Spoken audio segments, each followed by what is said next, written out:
Okay, so if you have any negative number underneath the radical, it is not real. Imaginary numbers are not real. Okay?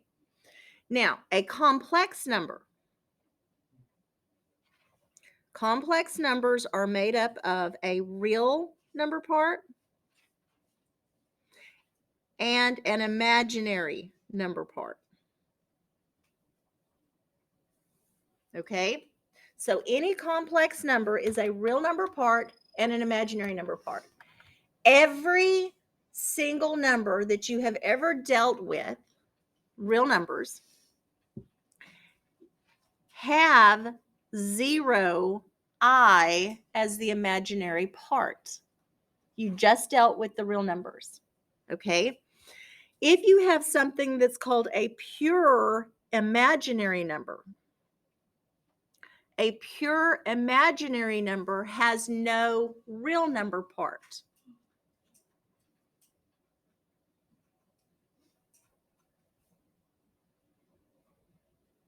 Now, do you have to put 0 plus any number? No. So we can simplify the real numbers without the imaginary number part as just the real numbers like you've always dealt with. Okay? And if you have the imaginary number part, the pure imaginary number, and it doesn't have a real number part, you can just write it as an imaginary number. Okay? Now, with the imaginary numbers, we have to define it in a way that it will work with every single rule that we have ever proven and that we've ever used. Okay? So when you have the square root of a -1, that is by definition the imaginary number. Now, this is an equation. What you do to one side, you must do to the other, correct? All right, so how do I get rid of this square root? If I square both sides, I get -1 equals I squared. That's still an equation. What you do to one side, you must do to the other. So if I take that equation and I multiply it by an I, well, you have like variables. When you multiply like bases, what do you do to the exponents? You add them. 2 plus 1 is 3. A -1 times any number is the opposite of that number. So I cubed is -I. And if I take that equation, it's an equation, and I multiply it by I, -I times I equals I cubed times I. When you multiply like bases, what do you do to the powers? You add them. 3 plus 1 is 4. So I to the 4 equals I times I is I squared. But we said I squared was what? -1. So a -1 is what? A +1. Now let's see if we can figure out the pattern. If I multiply by I again, what happens?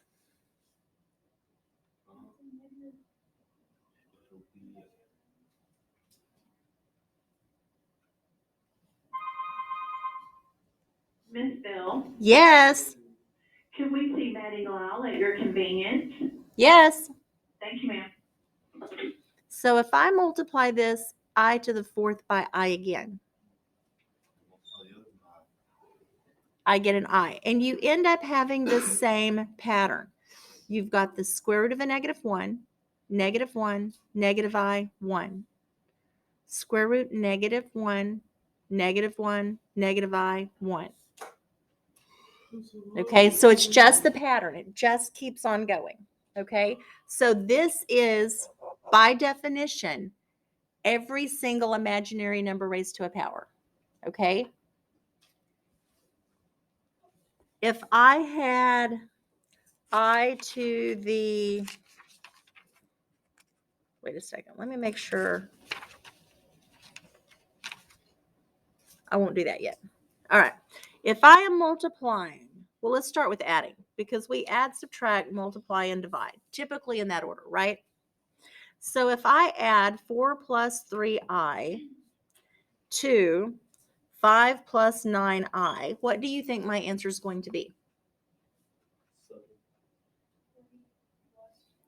4 plus 5, 3 plus 9. Standard form of a complex number is the real number part first and then the imaginary number part. There's your answer. You're done. You don't do anything else. -6 plus 4i plus 8 minus 7i. What's the real number part? And what's the imaginary number part? And you're done.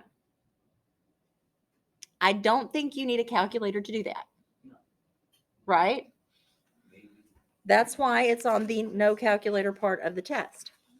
Now, you are juniors and seniors in high school. You should be able to do any fraction without a calculator. This was on chapter 1. How do you add fractions?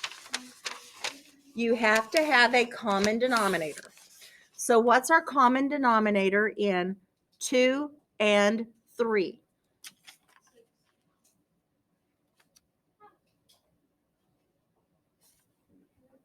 What did I multiply 2 by to get 6? What did I multiply 3 by to get 6? So 3 plus 4 is 7 sixths. Now we have 3/4 and 1/5. 3/4 plus 1/5. Common denominator.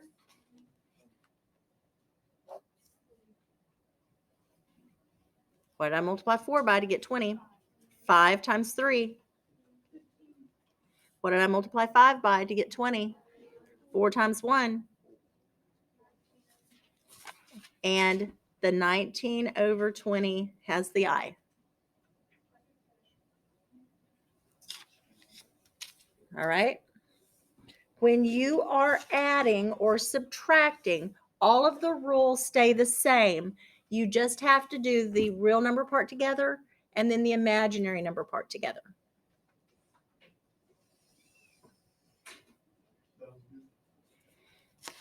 Most students mess up when it is subtracting because you are not paying attention to this negative.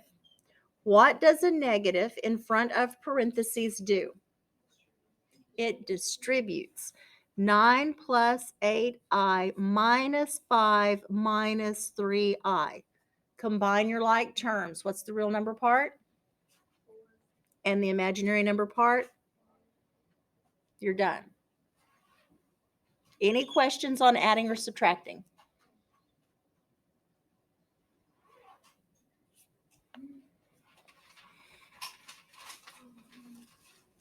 What is the square root of a -4?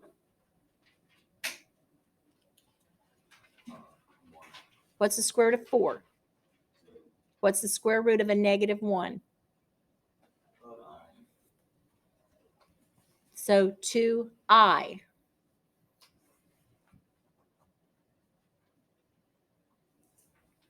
-17. 17's prime. What's your answer?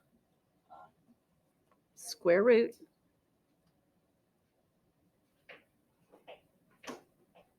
It's not just I. Yeah. 17 doesn't have a perfect square in it, so it's just 17 underneath the radical. All right. A flash from the past. What's the perfect square in 24? Yes, there is. Of 24. 1 and 24, 2 and 12, 3 and 8, 4 and 6. Which one of those are the perfect square? 4 and 6. Those of you who typed that square root 24 in your calculator and got a decimal approximation on the test, you missed every single one of those that you did that to. I never showed you to do that. To find an exact answer, it's not a decimal approximation. All right. So you don't type in the number and get a crazy decimal. If you do, it's wrong. Change that 24 to your -1 times 4 times 6. What is the square root of 4? What is the square root of -1? So those two go outside of the radical. The 6 stays underneath the radical.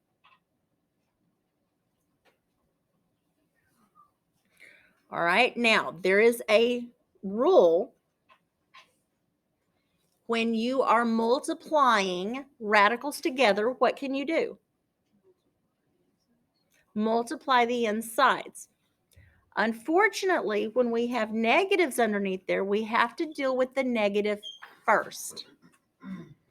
So what's the square root of the -1? And what's the square root of the -1? So you're going to move those two i's in front of the radical so that you have I times I. And what's the square root of 4? What's the square root of 9? So you don't actually have to multiply them together first if they are perfect squares. I times I is what?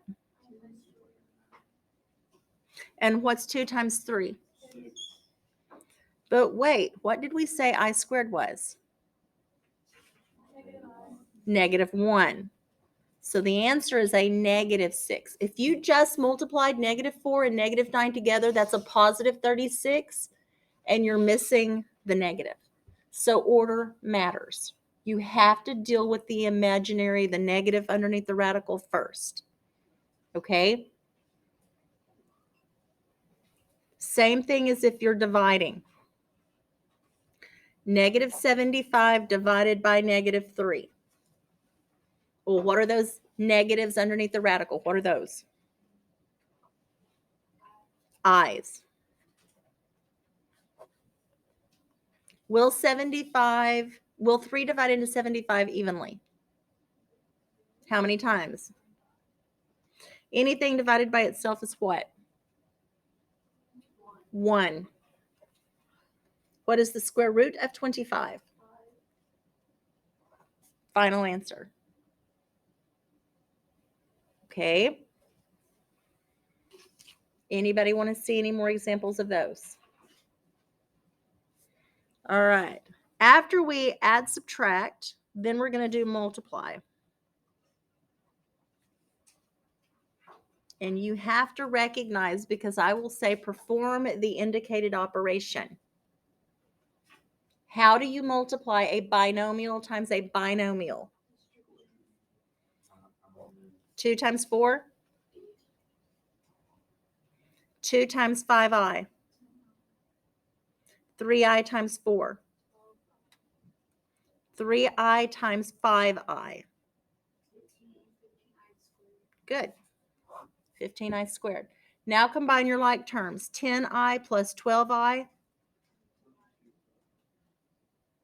What is I squared? -1 times 15.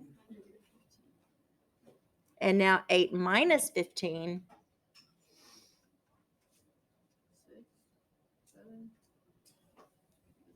-7, whoops, plus 22i. -7 plus 22i. Standard form. Yes. No. Because I'm going to write the answer in standard form. So you're going to have to put the real number part first and then the imaginary part. Good question. Otherwise, yeah, you could, but I'm going to say no. All right. So on the last test, we did something with conjugates. What is the conjugate of 4 minus 7i? Yeah, you change the middle sign to the opposite, whatever it is. If it's a positive, you make it a negative. If it's a negative, you make it a positive. and then you multiply both the top and the bottom by the same thing. And then you're just going to FOIL. 2 times 4, 2 times 7i, negative 3i times 4, negative 3i plus 7i.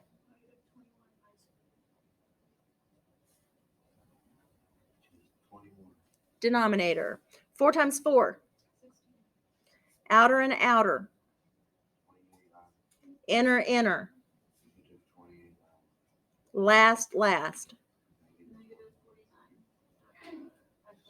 Good. Now that you've got it all written out, you foiled the top, you foiled the bottom. Now put like things together. So what is that I squared? Negative 1 times negative 21. So 8 plus 21, 14 minus 12i over I squared is times the negative 49.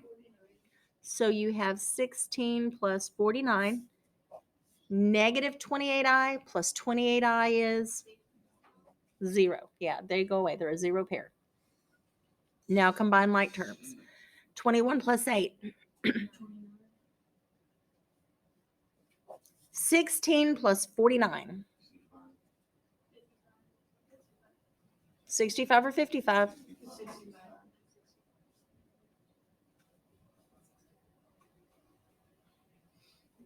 Any questions on that? If you could simplify, you would break it apart and simplify. Because of the 2, you can't. So there's your final answer. What if you just had a 2i in the denominator? What would the conjugate be?